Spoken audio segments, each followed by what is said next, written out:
ಇನ್ನ ಮುಂದಿನ ವಿಷಯಕ್ಕೆ ಬರೋಣ. ಬೆಳಗಾವಿ ವಿಚಾರ. ಬೆಳಗಾವಿಯಲ್ಲಿಯೂ ಕೂಡ ಸದ್ಯಕ್ಕೆ ಭಾರಿ ಚರ್ಚೆಗಳು, ಸಂಘರ್ಷಗಳು ಆಗ್ತಾ ಇದೆ ಮಂತ್ರಿ ಸ್ಥಾನಮಾನದ ವಿಚಾರವಾಗಿ. ಸಂಪುಟ ವಿಸ್ತರಣೆಯ ಚರ್ಚೆಯ ಬೆನ್ನಲ್ಲೇ ಬೆಳಗಾವಿ ಪೊಲಿಟಿಕ್ಸ್ ಜೋರಾಗಿದೆ. ಹೆಂಗೆ? ಬೆಳಗಾವಿಯ ಹಿಡಿತಕ್ಕಾಗಿ ಸಾಹುಕಾರರ ನಡುವೆ ಸಮರ ಜೋರಾಗಿದೆ.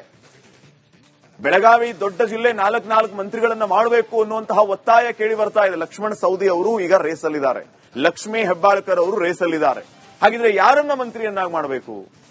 ಶಕ್ತಿಯನ್ನ ವೃದ್ಧಿಸಿಕೊಳ್ಳುವುದಕ್ಕೆ ಸತೀಶ್ ಜಾರಕಿಹೊಳಿ ಅವರು ಮುಂದಾಗ್ತಾ ಇದ್ದಾರೆ. ಬೆಳಗಾವಿಯಲ್ಲಿ ಮೊದಲಿನಿಂದ ನಮ್ಮ ಹಿಡಿತ ಹೇಗಿದೆಯೋ ಆ ಹಿಡಿತ ಯಾರಿಂದನೂ ಸಡಿಲಗೊಳ್ಳೋದು ಬೇಡ ಅನ್ನುವಂಥದ್ದು ಸಾಹುಕಾರ ಲೆಕ್ಕಾಚಾರ.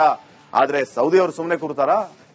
ಉಪಮುಖ್ಯಮಂತ್ರಿ ಆಗಿದ್ದವನು ನಾನು ಬಿಜೆಪಿಯಲ್ಲಿ, ನಿಮ್ಮ ಮಾತನ್ನ ಕೇಳ್ಕೊಂಡು ಕಾಂಗ್ರೆಸ್ಗೆ ಬಂದಿದ್ದೀನಿ, ನನಗೆ ಯೋಗ್ಯ ಸ್ಥಾನಮಾನ ಕೊಡ್ಲಿಲ್ಲ ಅಂತಂದ್ರೆ ಮುಂದೆ ಇದೆ ಹಬ್ಬ ಅನ್ನೋ ರೀತಿಯಲ್ಲಿ ಈಗ ಮಾತಾಡ್ತಾ ಇದ್ದಾರೆ. ಕೆಲವು ವಿಷಯಗಳನ್ನ ಬಹಿರಂಗವಾಗಿ ಹೇಳೋದಕ್ಕಾಗುದಿಲ್ಲ ಅಂತ ಹೇಳ್ತಾರೆ. ಹೇಳೋದಕ್ಕಾಗುದಿಲ್ಲ ಅನ್ನೋದ್ರ ಅರ್ಥ ಏನು? ಆಂತರಿಕ ವಿಷಯ ಇದೆ ಅಂತ ತಾನೆ, ಮಾತಾಡಿದ್ದಾರೆ ಅಂತ ತಾನೆ. ಸೊ ಹೊಸ ಪವರ್ ಸೆಂಟರ್ ಹುಟ್ಟದಂತೆ ಸತೀಶ್ ಅವರು ಈಗ ಅಲರ್ಟ್ ಆಗಿದ್ದಾರೆ. ಲಕ್ಷ್ಮಣ್ ಸವದಿ, ಲಕ್ಷ್ಮೀ ಹೆಬ್ಬಾಳ್ಕರ್ಗೆ ಚೆಕ್ಮೇಟ್ ಇಡ್ತಾರ? ಹಾಗಿದ್ರೆ ಸತೀಶ್ ಜಾರಕಿಹೊಳಿ ಇಡ್ತಾರೆ ಅಂತಂದ್ರೆ ಹೆಂಗೆ? ಅಶೋಕ್ ಪಟ್ಟಣ್, ಮಹಾಂತೇಶ್ ಕೌಜಲ್ಗಿ ಪರ ಬ್ಯಾಟಿಂಗ್ ಮಾಡ್ತಾ ಇದ್ದಾರೆ.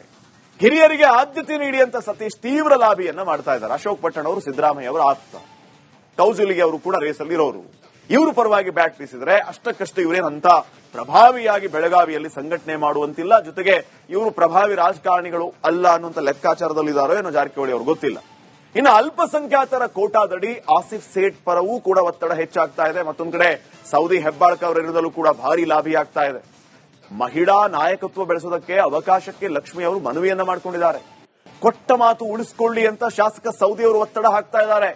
ಲಕ್ಷ್ಮಣ ಸವದಿ ಅವರಿಗೂ ಡಿಕೆ ಶಿವಕುಮಾರ್ ಅವರು ಏನೋ ಮಾತು ಕೊಟ್ಟಿದ್ದಾರಂತೆ. ಆ ಮಾತನ್ನ ಉಳಿಸ್ಕೊಳ್ಳಿ ಅಂತ ಸೌದಿ ಅವರು ಈಗ ನೆನಪು ಮಾಡ್ತಿದ್ದಾರಂತೆ. ಹಾಗಿದ್ರೆ ಏನೆಲ್ಲ ಆಗ್ತಾ ಇದೆ? ಯಾವ ಲೆಕ್ಕ ಈಗ ಬೆಳಗಾವಿಯಲ್ಲಿ ನಡೀತಾ ಇದೆ? ಯಾವ ಲೆಕ್ಕದಲ್ಲಿ ಯಾರು ಪಾಸ್ ಆಗ್ತಾರೆ? ಸಾಹುಕಾರ, ಸೌದಿನ, ಹೆಬ್ಬಾಳ್ಕರ್ ಅವರ ಅಥವಾ ಮತ್ತೊಬ್ಬರ? ನೋಡೋಣ ಏನಾಗುತ್ತೆ ಅಂತ ಹೇಳಿ. ಇನ್ನ